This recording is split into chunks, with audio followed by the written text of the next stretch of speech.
السلام علیکم فرینڈز، امید کرتی ہوں کہ آپ سب خوش ہوں گے اور اللہ آپ سب کو خوش رکھے اور میسج کر کے اپنی قیمتی رائے ضرور دیا کریں۔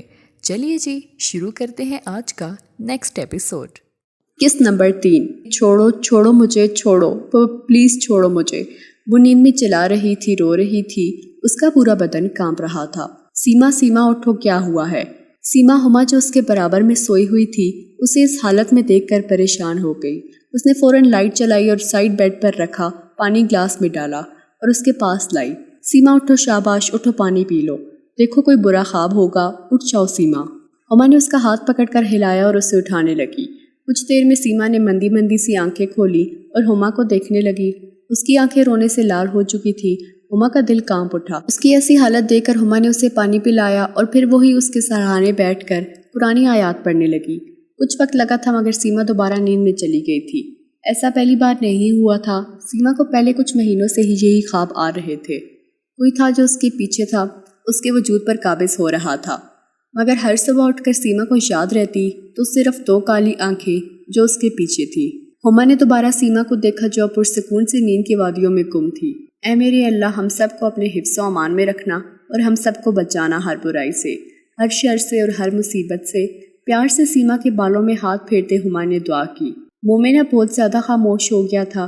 وقت کے ساتھ ساتھ وہ بڑا ہوتا جا رہا تھا۔ آج ٹامس اور مارتھا کی شادی تھی۔ مومن حیران کن نظروں سے انہیں دیکھ رہا تھا۔ 5 سال ہو چکے تھے مومن کے ماں باپ کو مرے۔ وہ ایک خوبصورت لڑکا جس کی کالی سحر انگیز آنکھیں ہر کسی کو اپنا دیوانہ کرنے پر مجبور کر دیتی تھی۔ مومن جو یہ سمجھ رہا تھا کہ ٹامس اور مارتھا شادی شدہ ہیں، اسے اب معلوم ہوا تھا کہ ان میں شادی نہیں ہوئی تھی بلکہ وہ تو لیونگ ریلیشن شپ میں رہ رہے تھے۔ یہ ایک رشتہ تھا جس میں مرد اور عورت بغیر شادی کی میاں بیوی کی طرح زندگی گزارتے تھے، اور آج 16 سال بعد اکٹھے گزار لینے کے بعد انہیں ایک بیٹے کے بعد ٹامس اور مارتھا کو لگا کہ انہیں واقعی میں ایک دوسرے سے محبت ہے اور اب انہیں اپنی آنے والی زندگی ایک ساتھ گزارنی چاہیے۔ تم یہاں کھڑے کیا کر رہے ہو؟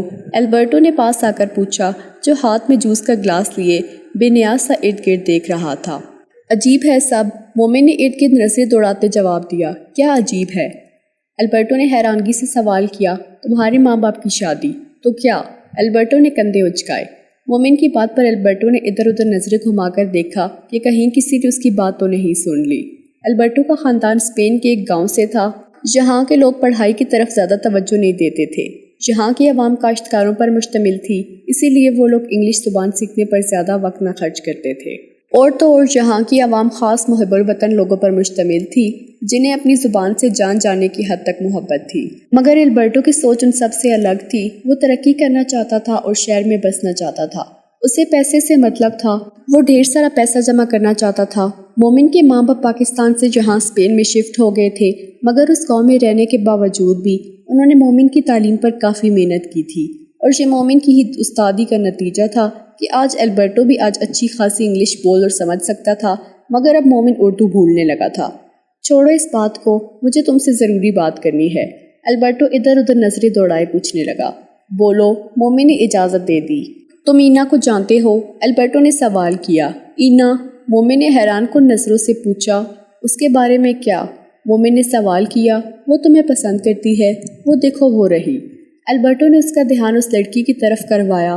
مومن نے البرٹو کی بتائی کی سمت دیکھا جہاں ایک خوبصورت سی لڑکی کھڑی تھی۔ بھورے لمبے بال، اس کے گالوں پر پھیلی سرخی، نیلی چھوٹی آنکھیں، وہ بہت خوبصورت تھی، بالکل گڑیا جیسی۔ مومن ایک پل کو تو اسے دیکھ کر اپنی جگہ پر جم کر رہ گیا۔ اس کا دل ایک الگ طریقے سے دھڑکا۔ وہ خوبصورت ہے، مومن نے اس کی طرف دیکھتے ہوئے بولا۔ تمہیں وہ اچھی لگی؟ البرٹو نے سوال کیا۔ ہاں، مومن اب بھی اس کی طرف دیکھتے ہوئے بولا۔ اینا مومن کو خود کی طرف تکتا پا کر شرما کر پلکیں جھکا گئی۔ یہ پہلا قدم تھا مومن کا محبت کی طرف، اور پہلا ہی قدم تھا اس کی بربادی کی طرف، اور دوسرا قدم اس حیوان کی طرف جس کو وہ سلا چکا تھا، مگر شاید اب وقت آ گیا تھا کہ وہ حیوان ایک بار پھر جاگ اٹھے۔ کراچی انٹرنیشنل ایئرپورٹ پر حد سے زیادہ رش تھا۔ آنے اور جانے والے اتنے نہ تھے، مگر ایئرپورٹ سے باہر نکلتے ہی چھوڑنے والے اور لینے والوں کا رش بہت زیادہ تھا۔